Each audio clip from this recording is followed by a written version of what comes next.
when they say I can't afford it or I can't do that, they become what they say. And I meet so many people, I can't afford it. You think I'm made of money? My PhD dad, he says, what do you think I am, made of money? I can't afford that. And my rich dad would say, that's why he's poor.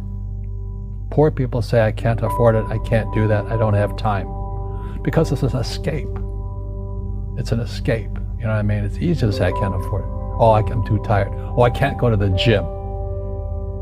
When you could go to the gym, but no, I can't. Truth is, I'm just too lazy to go to the gym. A question opens the mind, a statement closes the mind. See, when you say, I can't afford it, your mind shuts down and you become what you say. But the thing is that we become creatures of our own habits.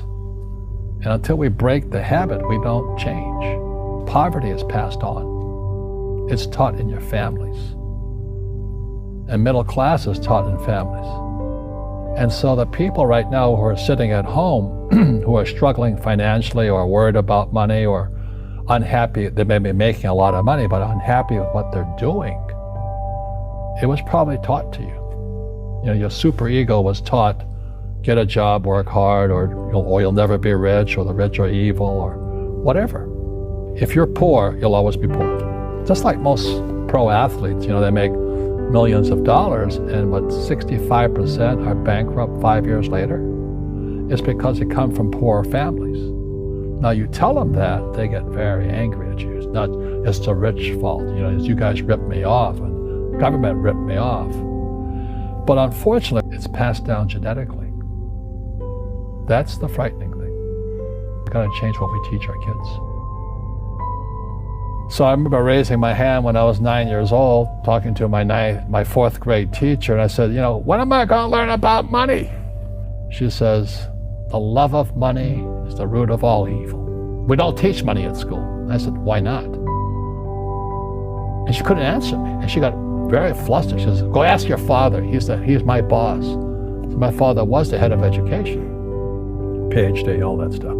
I go home and ask him, said, why don't we learn about money in school? And he looked at me and says, because the government doesn't let us teach that subject. The government tells us what we can teach and what we can't teach. And I thought that was strange. And I said, but aren't we going to school to learn about money? He says, no, your job is to get a job. I said, but you get a job to earn money. He goes, no, you're supposed to just get a job. I went, no. Isn't the purpose of a job to earn money? He goes, you're correct. I said, so why don't I just learn about money? I can skip the job part, And he got flustered and he said, look, if you want to learn about money, why don't you ask your best friend's father about money? So why ask him? He says, because Mike's father is an entrepreneur. And I said, what are you? He says, I'm an employee, I'm a government employee. And I went, oh. What's the difference? He says the difference is an entrepreneur must know about money, or they're no longer entrepreneurs. And he says an employee doesn't have to know anything about money, because the government will take care of them, the company will take care of them. Money on one condition, and that condition was he would never pay me. He says the moment I pay you, you think like an employee. He says that's the trap. Entrepreneurs work for free. And now I'm 9 years old, my head's cracking in half. He says, you never want a paycheck. You understand that, kid? I said, okay, I got it. And he says, well, how do I make money? He says, that's what entrepreneurs figure out. It's like a cat, which comes first, a cat or the cat chasing its tail. And I said, so how do I learn about money? So he would just break out a Monopoly game board. So I would work for free. I'd pick up cigarette butts, and he had hotels and restaurants, and I would clean and do menial tasks. And as I got older, I started getting into office work and marketing and accounting, and I was an apprentice basically, but I always worked for free. He says that the moment you accept a paycheck, your brain goes dead. As long as you're hungry, you'll think. And he was a great, great teacher.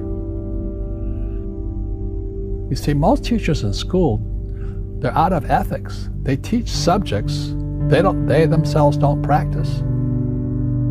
A fake teacher is somebody who just wants a job and they'll teach anything. they teach you how to shine shoes if you pay them more money. But they really don't know what they're teaching. For example, my calculus teacher, went to military school in New York, and I asked the teacher, I said, I'm in my 3rd year of calculus now. I said, am I ever going to use this stuff? He goes, no. I said, why do you teach it? He says, because I get paid. I said, do you ever use it? He goes, no. And that's why, you have to, in life, one of the things I suggest to people, you got to find a real teacher versus a fake teacher. And a fake teacher is somebody who doesn't do what they teach. And a real teacher is doing what they teach every day. School systems are making our students weaker. So in school, they have these things called now trigger effects.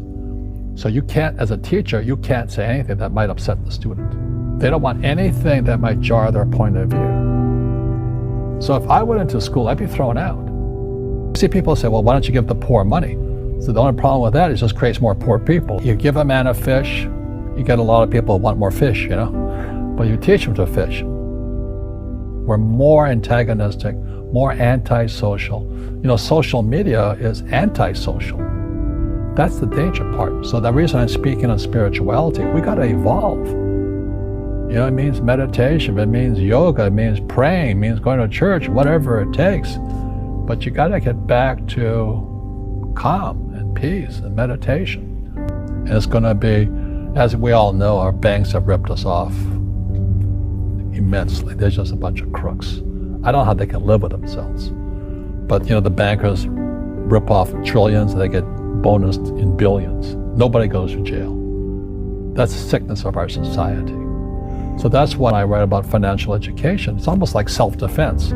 It's almost like taking judo against our own government and our own banking systems and Wall Street.